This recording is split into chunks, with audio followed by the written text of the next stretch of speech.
ഇന്ന് സോഷ്യൽ മീഡിയയിൽ പ്രവീണിനെയും പ്രണവിനെയും അറിയാത്തവരായി ആരും തന്നെ ഉണ്ടാകില്ല. ഇരുവരും ബ്രദേഴ്സ് ആണെങ്കിലും ഇരുവരുടെയും ഫ്രണ്ട്ഷിപ്പും സ്നേഹവും ബോണ്ടുമെല്ലാം തന്നെ മലയാളികളെ കയ്യിലെടുത്തെന്ന് വേണം പറയാൻ. കഴിഞ്ഞ കുറച്ച് ദിവസങ്ങളായി പ്രവീൺ പ്രണവ് എന്ന കുടുംബത്തിലെ ചില വിഷയങ്ങളാണ് സോഷ്യൽ മീഡിയയിൽ ചർച്ചയായി മാറിയിരിക്കുന്നത്. തന്റെ ഫാമിലി ഇഷ്യൂസ് ഇതിനോടകം തന്നെ പ്രവീണും പ്രണവും സോഷ്യൽ മീഡിയയിൽ വന്ന് പറഞ്ഞു കഴിഞ്ഞു. ഓരോരുത്തരും അവരവരുടെ പക്ഷം പറഞ്ഞ് ഇന്നലെ വീഡിയോ ചെയ്തിരുന്നു. പ്രണവിന്റെ അമ്മയ്ക്ക് പറയാനുള്ളതും അച്ഛന് പറയാനുള്ളതും ഇന്നലെ യൂട്യൂബ് ചാനലിലൂടെ നമ്മൾ കേട്ടതാണ്.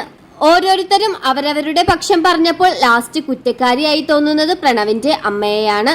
പ്രവീണിന്റെയും മൃദുലയുടെയും അൺമാസ്കിംഗ് വീഡിയോ കണ്ടതോടെ പ്രവീണിന്റെ അമ്മയുടെ തനി നിറം കണ്ട് ഞെട്ടിയിരിക്കുകയാണ് ആരാധകർ. പ്രണവിനും അച്ഛനമ്മമാർക്കും നേരെ വലിയ രീതിയിലുള്ള സൈബർ അറ്റാക്കുകളാണ് നടന്നുകൊണ്ടിരിക്കുന്നത്.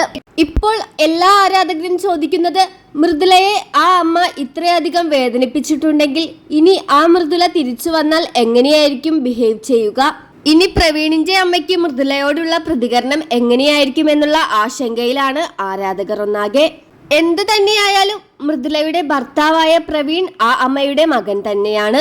അതുകൊണ്ട് തന്നെ അവർ ഇനിയും കണ്ടുമുട്ടുന്ന സാഹചര്യങ്ങൾ ഏറെയായിരിക്കും.